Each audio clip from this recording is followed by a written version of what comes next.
Hey guys, welcome to Spirit Pig. This is the show that explores how to live a fulfilled life. I'm Duncan CJ, and today I'm talking with Michael Port. Michael has written 6 books, including Book Yourself Solid, Beyond Book Solid, Book Yourself Solid Illustrated, The Contrarian Effect, the New York Times Bestseller, The Think Big Manifesto, and his brand new book, Steal the Show. He has been described as an uncommonly honest author by the Boston Globe, a marketing guru by the Wall Street Journal. As an actor, he's appeared on our screens in The Pelican Brief, Sex and the City, Law and Order, and numerous other shows. And these days he can be found keynoting conferences and inspiring audiences all around the globe on multiple topics, but about thinking big. That's one of the key things, and we're definitely going to dive into that today. Michael, thank you so much for being here. You're welcome. Look at your smile. You've got a great smile. I can tell why you have a popular show here, you know? And I can tell why you do it on video rather than audio so they can see you. You look like just such a bright and happy guy. That's good stuff. We were chatting about, actually a second ago, we were talking about, because we've got a fellow podcaster here, and we were talking about how you think you've got it down, you got like the setup, and then suddenly like there's a mower in the background, and I can just hear in the background, just today, just after we said that, like a big band has just started in the background. So I'm going to get this even closer. There's actually, we were joking about that anyway, and I've just heard a tuba. I haven't heard a tuba in about 5 years, but I thought a tuba has just started in the street outside. So let's get this microphone even closer, just so we can try and get rid of the tuba in the post-production. I don't hear any tuba, Perfect. As you call it. As we call it a tuba, which sounds terrible, but it sounds much better when you say tuba, the way you say it. So it sounds good, but you can just make it part of the show. Whenever you start the show, there's a big band introduction. Yeah. I know. Pretend it's for me. Yeah, exactly. Now, this latest book, I think, it's out on pre-order. I mean, it's out on the 6th. Steal the Show. What's that about? Steal the Show. Subtitle is From Speeches to Job Interviews to Deal Closing Pitches. How to guarantee a standing ovation for all the performances in your life. That's the subtitle. And the book is really, really good. I'm so proud of this book. And this is my last one. I keep saying that. But this I feel like is my last one. I feel like this is the book I always wanted to write. I finally wrote it. And it's all about performing in the high stakes situations of your life. So it is definitely a tour de force on public speaking techniques. No doubt about it. You'll learn more about public speaking reading this than you probably even knew you needed to learn. Because Heroic Public Speaking is the company. We have a number of different companies do a number of different things, but it's one of our primary companies, and we teach public speaking. And we guarantee we can make anybody a better public speaker. But the book is not just for people who want to speak publicly. The book is for people who want to shine in all the spotlight moments of your life. Because if you think about life for a second, your life is in large part made up of how you perform in the various high stakes situations of your life. And how you perform during those situations determines the narrative that is the story of your life, which determines the quality of your life. So if you don't do well when the pressure's on, it's hard to play a big game. But if you do really well when the pressure's on, then you can play as big a game as you want. So what I do is I take my years of experience as an actor and my training as an actor, and I show you how you can apply acting technique without being an actor, without being an entertainer.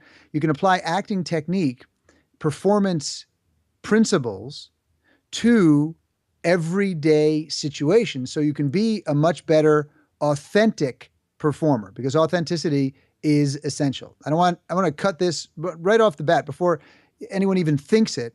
I want to just do away with this idea that performance is pretending in some way, that it's inauthentic in some way. I think that's just an easy way to excuse yourself out of being a performer, because it's sort of like sales. People say, if I don't want to sell, I want to be sleazy, and I don't want to be. And so I ask, are you sleazy? I say, and they say no. And I say, well, you don't have to worry about it. It's the same thing with performance. I ask, are you, if they're worried about being inauthentic, I say, are you inauthentic? And they say, no, of course not.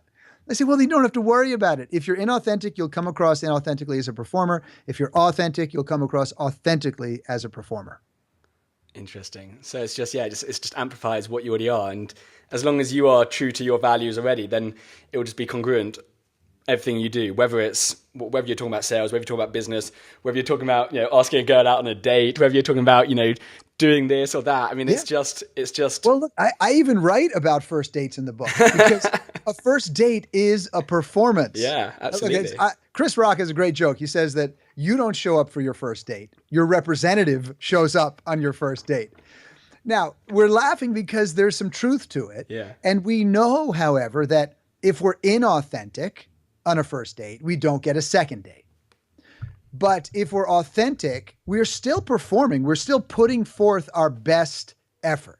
Now, hopefully we're the kind of people that we continue with that best effort for years and years to come.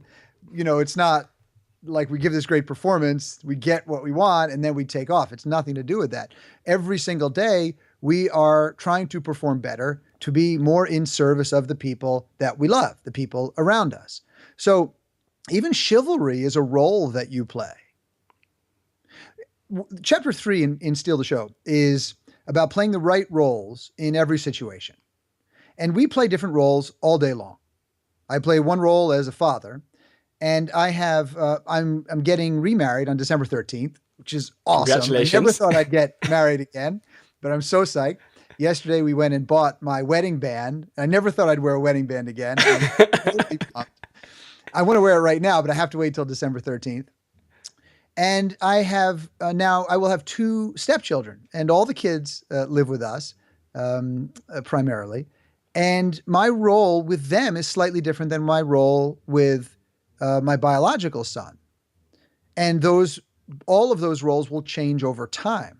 But I have to know what's the right role in this situation. And these are questions that we are asking ourselves on a daily basis, hourly basis, even minute by minute. What is my role in this particular situation? How do I relate to these other people? Do I want to play a supporting role? Do I want to play a leading role? What's appropriate in this role, etc.? And if we get good at playing different roles authentically, and we can amplify different parts of our personality as is appropriate for that particular situation, we tend to be very successful because we have different styles of behavior, different ways of being. And if you look at the most effective people in the world, they have lots of different styles of behavior. Most people will say, yeah, I really feel comfortable with them. Why? Because they're able to adjust their way of being authentically so that they fit in with that particular individual or group. Yeah, that's the key word, authentic. Because when you say multiple roles, like it's easier to maybe say, why do you need multiple roles? Why don't you just have one role and this is you and that's everything's authentic? But maybe is that too simplistic? You've got to adapt for each situation. Every situation is different. Do you know what's interesting? One of the things that's interesting, Duncan, is that I didn't think this was going to be an issue that I would talk much about on the book tour circuit. This idea that this conflict between playing roles and authenticity. I address it in the book because I know that it's something people consider, but I didn't realize just how many questions I'd get about it until I went on the circuit, on the tour. So it's really interesting to me because what happens, and maybe we don't realize it until it's too late, what sometimes happens is if we in the self-help world, I think there's been a lot of talk over the years about being yourself. You have to be yourself no matter what. You have to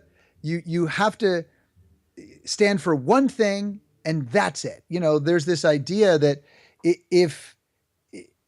that because we've been often playing small, because we sometimes water ourselves down, because we play the role that other people want us to play, we rebel against that, rightfully so. So what we're trying to do is we're trying to find our own voice and we're trying to find the role we want to play. But then we get stuck in this one role, as opposed to realizing that we play lots of different roles. So you're younger than I am, and you see life a particular way right now. In 10 years, you'll see yourself and you'll see your life differently than you do today. You'll be playing another role. In another 10 years, you'll see it a little bit differently. Because if you look back on your life and you think about, well, how did I act 10 years ago? Geez, I was playing a different role 10 years ago. And then you look back 10 years and you And you realize, wow, I have played lots of different roles over the course of my life. I just never realized I was doing it until later on I go back and go, oh, no, now I really understand how things work. At that time, but we just play different roles, different times of our life. And I think it's great to intentionally decide what roles you want to play and when, and that you're not stuck in one. Simple as that. Yeah, it's interesting. With that example you said just now, because there was obviously the time thing, but so for example, me 10 years ago, that was the person I was then. Me now is the person I am now. But because of the time, it was still one role. Can I be two people at the same time? Do you know what I'm saying? Because that example, there was 10 years apart. Now I'm 27, but could I be, have those roles, but rather than having the time gap where I'm like, okay, I'm a different person, you've got like 4, 5, 6 different roles, but right now, today. Yeah. Well, if you think you're too many people, then you might need to see the therapist. Am I schizophrenic? No, I'm not. yeah, that's multiple personality disorder. I'm not suggesting that, but what I'm suggesting is empathizing, not just with people around you to understand how other people think, but empathizing with yourself. I think you were the second you said empathize, I was like, shit, that's the word. As in, you hit the nail on the head. Empathy. Yeah. So you can actually, I'm talking to you, and actually, I'm relating to you I'm putting myself in your shoes, and actually, yeah. Second you said empathy. So that's that's one thing, is empathizing with other people, but also empathizing with different parts of yourself. Is understanding that there are parts of ourselves that we really enjoy, and there's other parts of ourselves that we don't enjoy that much, but they are all different parts of our character. So one of the things that is really interesting about Steal the Show is how I've taken acting technique and applied it to real life for non-actors. And when you think about what an actor does, an actor develops a character for a role so that they can help tell a story. That's what they do. And they develop lots of different characters. And if they're really talented actors, they can play lots of different characters, and you believe them in all those different roles because they're very authentic when they're playing those characters. And when I think about our life, what are we doing with our life? We are making choices every day, just like an actor does, to develop the character, to show you that character, to tell you who that character is. We are doing the same thing every day. The choices we make, the things we do, the things we say, tells the world something about us. Yeah. And what it tells the world is who we are. And it's a demonstration of our character. So every day, the choices we make develop our character. And we either develop a character that plays big, that sees the world as their oyster, is loving, is gracious, is kind, is in service, or we develop a character that is not like that. So it's always your choice. That's my feeling. No, I love that. Yeah. When your missions is to rally people to think bigger about who they are and what they can offer to the world. Yeah. What is it about that sort of mission that drives you so much? Honestly, it's fun. It's funny. I'm not even sure. It's almost pathological. It's like, if there's a building across the street burning, call me. But if you need someone to go to the post office, don't call me. I can't do, like, the little things don't work for me. That's why I, have a great assistant and I love a lot of help. But if it's a big situation, that's where I feel comfortable. I feel capable, and I always have, of handling those kind of big situations. But I've also run into lots of situations through my life where I felt I couldn't handle them. But I had to, pull up my britches and increase my ability to handle the responsibility. So if you think about, let's say, take your business. I'm sure there's a lot of people listening to your program who are in business, or they are working towards moving up in the organization, that they're in. So if you think about your level of success, it's in large part determined by how much responsibility you can handle. Yeah. If you can't handle a lot of responsibility, you don't tend to go for really big things, because really big things require a lot of responsibility. If you want to grow a business and you want to make a ton of money and you want to make a difference, you're going to need employees. You're going to need customers. You're going to need business partners. You're going to need attorneys. You're going to need all of these different things. It's just absolutely mind-boggling how many things you need to learn, how many things you need to do something on a grand scale. And when I say grand scale, I don't mean Richard Branson grand scale. I'm talking about even just making $1 million. Yeah, and $1 million these days is not that much.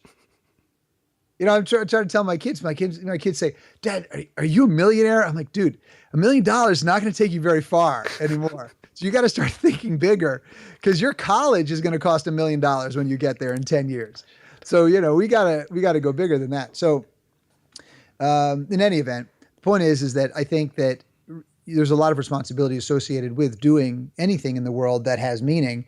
And if we feel like we can't handle the responsibility, then we fall into overwhelm.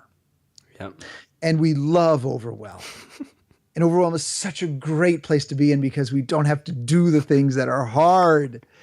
And I think sometimes let's just laugh at it, because, so much of life is absurd. I in front of an audience, I'm very funny. One-to-one, not as funny. For some reason, on a stage, I'm hysterically funny. Don't know why. But at a dinner party, I'm okay. I'm funny. I'm not adult, but I'm not the funniest guy in the room. On a stage, I'm funny. And the reason I find that I see humor is because I think so much of our life is absolutely ridiculous. Like, think about it. We right now are you're in Germany, right? Yeah. In Germany. I'm in New Hope, Pennsylvania. I've got a headset on with one thing on one ear, one behind me. We're talking into microphones over Skype, and it's all kind of crazy in a way. It's absurd. And then we freak out like, oh my God, the technology doesn't work. No. And our life falls apart. And I'm so overwhelmed by Skype, and they made an upgrade, and now I don't know what to do. But it's all ridiculous. And so I think that seeing the absurdity in a lot of the things we do obviously gives you an opportunity to see the humor and to reduce the overwhelm that sometimes comes along with all of these things that we need to concern ourselves with and learn and worry about. Yeah.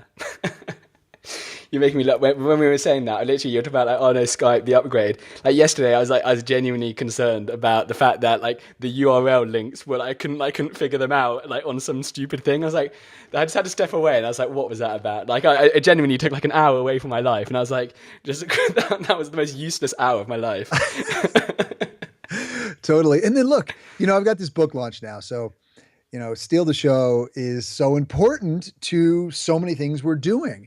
And how many books we sell matters, and our ranking matters. And I just dropped a podcast yesterday. And I've been saying I'm not doing a podcast forever. I got on this thing where I just said, I'm just saying no because everybody keeps asking if I'm doing one. And I figured, well, everybody does them, so I'm not doing it. That's just what So of course, Steal the Show comes along, and it's about performance, and I'm a performer. And I used to do voiceovers when I was an actor. That was my bread and butter. I did voiceovers for AT&T, Braun, Coors, MTV. I used to do MTV's Rock and Jock Super Bowl. I used to do the Box Music Network, all music, all the time. I used to do 1-800-CALL ATT. So that's what I did. So I figured, all right, you know what? I probably should do a podcast for the book. So I did. I laid down 40 episodes in the studio in 2 days. It was a marathon. It was intense. And I slept very hard those 2 nights that I was in the studio. And, I'm very concerned about number of downloads. We dropped it yesterday. And where are we in the rank in iTunes? We got 5,030 something downloads on our first day. God. That's a great day. Yeah. And so, we were at the top 10 on business. But I wasn't one and new and noteworthy, and I don't understand. And I'm all pissed off about the algorithms at iTunes. I'm like, this is ridiculous. How is that possible? All right, fine. I'll wait 6 more hours. Okay, fine. Because maybe the reviews didn't all go through, and then it's ridiculous. So it's just a kind of game that's been set up that we play, and that as a performer, that your job is to delight and entertain. And sometimes when I say and not worry about all that stuff as much. So, and when I say entertain, I don't mean put on a stand-up, comedy routine. Entertain means connect with people, make them feel different, think different, or even do something differently. And one of the things that I tell a little story about Bruno Mars and Steal the Show. And when Bruno Mars was selected to perform at the halftime ceremony at the Super Bowl, he got a lot of flack. People complained, he's not a name like Beyonce or Bruce or Mick or Madonna. And it was surprising to me because he had just won Best Album, Grammy album. He had just come off of a $72 million tour, and he's a real professional. And he said, look, my job is not to listen to the critics. My job is to uplift the people. And it doesn't matter if it's at the Super Bowl or at a bar mitzvah. My job is to uplift the people. And I'm going to give the same performance wherever I go. And I'm always going to do my best. And I thought, that's a performer. That's a performer. That is a performer. Indina Menzel, who sung the theme song from Frozen, as well as the other songs from the movie, is one of the most accomplished Broadway musical singers in history. She's one of the hardest working, most talented Broadway singers in history. And when she sang the theme song from Frozen at New Year's Eve in Times Square, when the ball dropped, she missed the last note of the song. And it was, mind you, it was about 28 degrees out, so it actually was frozen. And she's standing out there in 28 degrees singing a very difficult song. And the last note was a little like, I guess, I don't know, people would call it like a little screechy, like she pushed it a little bit. Well, the internet blew up. She's a hack. She's horrible. She's a joke. I mean, blew up. And you're thinking, oh my God, how is this So she just pointed people to something she had said a few months prior. And she said, look, in a musical, there are about 3.5 million notes to hit over the course of an entire musical. If I hit 75% of them, I've done a good job. And I am more than the notes that I hit. My job is to do my best, go back the next day, try to do a little better, go back the next day, try to do a little better. But she was able, at least in her mind, to silence the critics. And I write about this extensively in the beginning of Steal the Show, because I think that if I teach you public speaking and performance techniques, but I don't help you take on the mindset of a performer, then you will add those techniques on to somebody who doesn't see themselves as a performer, and it won't be authentic. So we need to see ourselves as a performer in order to perform. But the problem is we fear the critics. Because when you are performing, it means people are watching you. And when people watch you and you take the spotlight, sometimes people feel that you're no longer human and you are somebody to judge. That's just the way the world is. I don't understand it. I can't fix that one. Don't ask me to try to fix that one. All I know is that we can choose how we respond to that. Now, audiences ultimately want us to do a good job because they want us to give them a good show. But sometimes they distance themselves from us and they feel like they can criticize. So what we do is we worry so much about it. And as a result, we play small. We don't take risks. But the performer takes risks. Performer breaks the rules in order to create something new. I mean, anybody can tear something down. I'm not talking about that. That's the general general modus operandi on Facebook, on Twitter. Break things down. Don't build anything, just break them. But there are two types of critics. There are the internal critics and the external critics. And we fear the external critics significantly when the internal critics are very loud. They say, I'm not enough. I don't know enough. What do I have to say that hasn't been said before? I'm just not enough. That's what they say. And if those voices are loud, then the voices outside, those people in the cheap seats, the ones who like to push people down just to lift themselves up, those types? Yeah, boo, get off the stage, you suck. Exactly. Yeah, it's like they boo the best baseball player in the history of the world because he strikes out once. Like, what? You get these guys who haven't run around the block in 20 years who are going, you're a bum, you suck, go home. And you're like, really? I mean, really, this guy trains 12 hours a day, all day long, and you're telling him he's a bum. I don't get it. But that baseball player or that any performer, anybody at the top, any CEO, if they spend their time criticizing themselves, then those voices will be too loud and they'll be too overwhelming, those voices on the outside. So our job is to do what we can to silence or at least turn down the volume on the voices inside our own head. We will question ourselves. I think that's very difficult. At least I found it very difficult to eliminate entirely.